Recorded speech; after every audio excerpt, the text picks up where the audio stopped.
سوال یہ ہے کہ اگر کسی پر جادو ہو اور اسے پتہ نہ ہو تو کیا یہ نسل در نسل چلتا رہتا ہے؟ بالکل، یہ نسل در نسل چلتا ہے، کیونکہ جادو جب تک ختم نہیں ہوگا یہ چلے گا۔ اللہ تعالیٰ محفوظ رکھے۔ اس لیے جادوگر کی گردن اتار دیتے تھے حضرت عمر رضی اللہ تعالیٰ نے۔ یہ کہاں جو ہے آج ہمارے نزدیک تو وہ بندہ بڑا اللہ کا ولی ہے نا، جو کیا کرتا ہے، جو دیکھتے ہوئے سب کچھ بتا دیتا، ہم کہتے ہیں بڑا پہنچا ہے بندہ، اس کو جانے ہیں، اس کے سامنے جاتے ہیں، وہ دیکھتے ہی سب کچھ بتا دیتا ہے۔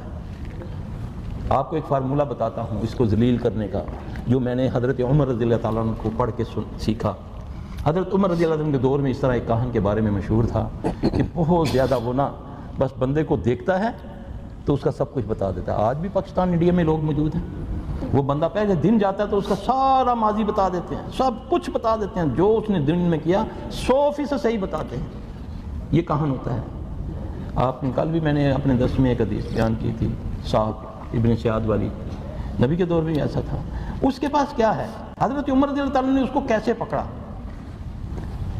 اس کو لایا گیا، حضرت عمر رضی اللہ تعالیٰ نے پیچھے ہاتھ کیے، مٹھی بند کی، اس کے سامنے اس کو بولا بتاؤ یہ کیا ہے، یہ سکھا رہا ہوں آپ کو، سکھا رہا ہوں، ایسے بندوں کو ہزاروں لاکھوں میں تم لوگ ذلیل کر سکتے ہو۔ اس نے کہا اس میں کنکری ہیں، کتنی ہیں؟ اس نے بولا اتنی ہے۔ حضرت عمر رضی اللہ عنہ جب کھولا تو اس میں کنکریاں تھیں، جتنی اس نے بتائیں اتنی تھیں، جتنی بتائی اتنی تھیں۔ اب پھر حضرت عمر رضی اللہ عنہ پیچھے ہاتھ لے کر گئے، پھر مٹھی بھری، پھر پوچھا کیا ہے اس میں، کہا اس میں کنکریاں ہیں۔ کتنی ہیں؟ کہتا ہے پتہ نہیں۔ پہلی جو عمر رضی اللہ عنہ نے گن کے اٹھائی تھی اس کو پتہ چل گیا، کیونکہ یہ حدیث سے بھی بات ثابت ہوتی ہے کہ کاہن آپ کے دماغ کو پڑھ لیتا ہے اپنے شیطان کے ذریعہ سے۔ نبی صلی اللہ علیہ وسلم کے دور میں ایک کاہن خبیث تھا، اس کا نام تھا صاف ابن سیاد۔ اللہ کے نبی صلی اللہ علیہ وسلم اس کو دعوت کے لیے گئے اس کے پاس، اس خبیث کو گھمنڈ تھا اپنے اوپر۔ اس نے بولا تم کیا جانتے ہو جو میں جانتا ہوں، میں تو تیرے ساتھ دو کو بھی دیکھتا ہوں۔ آپ نے فرمایا اور کیا دیکھتا ہے؟ کہتا ہے میں تو سمندر کا تختہ بھی دیکھتا ہوں۔ آپ نے فرمایا وہ تو شیطان کا ہے۔ کہتا ہے میں تیرے دل کی بات جانتا ہوں۔ یہ نبی صلی اللہ علیہ وسلم سے مکالمہ کر رہا ہے، آپ تحقیق کر لیں، حدیثوں میں یہ بات آپ کو صحیح حدیثوں میں ملے گی، یہ نہیں کہ کوئی من گڑت حدیث ہے۔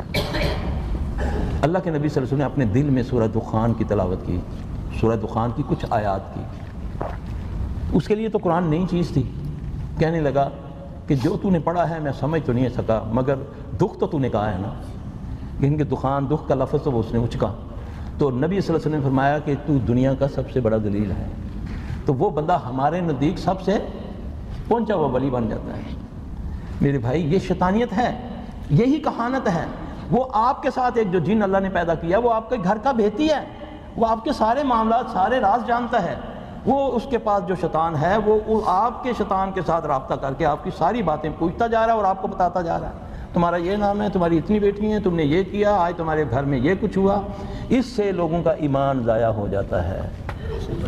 ایسے بندے کو ذلیل کرنے کے لیے اس کے سامنے ایسا کوئی کام کریں، انشاءاللہ وہ کبھی نہیں بتا سکے گا۔ اور مت شبہ بازیوں پر اپنا ایمان کھڑا رکھا کریں۔